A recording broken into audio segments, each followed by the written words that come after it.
கணவர் சரிங்களா? நாங்கள் வந்துட்டு எஸ்ஐஆர் படிவம் ஃபில் பண்ணி கொடுத்துருக்கோம். எங்களோட 2 பேர் பேருமே நீங்கள் கொடுத்த பட்டியலில் டெத்துன்னு வந்திருக்கு. எதன் அடிப்படையில் நாங்கள் இறந்து போயிட்டோம், உயிரோடு இருக்கவங்களை இறந்து போயிட்டுன்னு சொல்றதுக்கு உங்களுக்கு அதிகாரம் யார் கொடுத்தா, எந்த ஆவணத்தின் அடிப்படையில் எங்களை இறந்து போனோம்னு அறிவிச்சிருக்கீங்க சொல்லுங்க. இப்படித்தான் இந்த எஸ்ஐஆர் நடக்குதா? அப்ப எங்களுக்கு வேட்பாளர் தெரிஞ்சுக்கிட்டு திட்டமிட்டு அதிகார வர்க்கத்தில் இருக்கின்ற அரசுகள் இதெல்லாம் நிற்குதா? எங்களுக்கு பதில் தெரிஞ்சான். எங்களுக்கே இந்த நிலைமைனா கிராமத்தில் வர்ற பாமர மக்கள், படிக்காத மக்களுக்கு என்ன நிலைமை? ஆமா, வாங்கிதான் கையெழுத்து கொடுத்து அவங்களே கையெழுத்து கொடுத்துருக்காங்க. இன்னொரு படி நாங்கள் கொடுத்துருக்காங்க. இந்த ஆதாரம் இருக்கு, இந்த இருக்கு ஓட்டர் ஐடி. கடந்த முறை மாற்று வேட்பாளர் பாராளுமன்ற தொகுதியில நாங்க அதே வீட்டுல தான் இருக்கோம். வேற வீட்டுல ஷிப்டிங் ஆகி போயிருந்தா கூட நீங்க ஷிப்ட் போட்டு கூட பரவாயில்ல.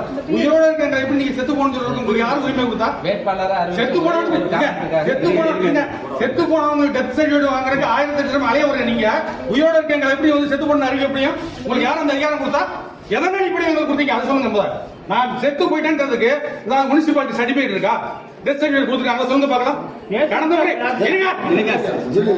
முறை நான் ஜூம் மீட்டிங்ல கொண்டு பேசினேன். ஒரு படிவம் தான் கொடுக்குறாங்க, இன்னொரு படிவம் கொடுக்குறேன்னு. 2 படிவம் வச்சிருந்து ஒரு படிவம் இருக்கு ஆதாரத்துக்கு எனக்கு இருக்கவே நீங்க நீக்கிறீங்கன்னா ஒரு படிவம் கொடுத்துட்டு ஆதாரம் இல்லைன்னு சொல்லிட்டு திரும்ப வந்து நீங்க ஒரு டைம் கொடுத்துருக்கீங்கல்ல, இந்த டைத்துக்கு அப்புறம் நீங்க திரும்ப வந்து சேர்க்கலாம்னு சொல்லி ஏதோ எதன் அடிப்படையில் வந்து சேர்க்க முடியும்? நீங்க இது வந்து நிர்வாக குளறுபடியா இல்ல வந்து திட்டமிட்ட சதியா? இது திட்டமிட்ட சதி, நிர்வாக குளறுபடி கிடையாது. முடிச்சிட்டீங்களாங்க மேடம்? அப்படி இல்ல மேடம், ஒரு சொல்யூஷன் சொல்லவே விட மாட்டேங்கிறீங்க. சரி சொல்லுங்க, சொல்யூஷன் சொல்லுங்க.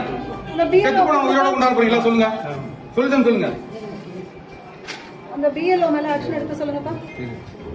எதன் அடிப்படையில் அவங்க டெத்துன்னு சேர்த்தாங்கன்னு சொல்லிட்டு உடனே கூப்பிடுங்க.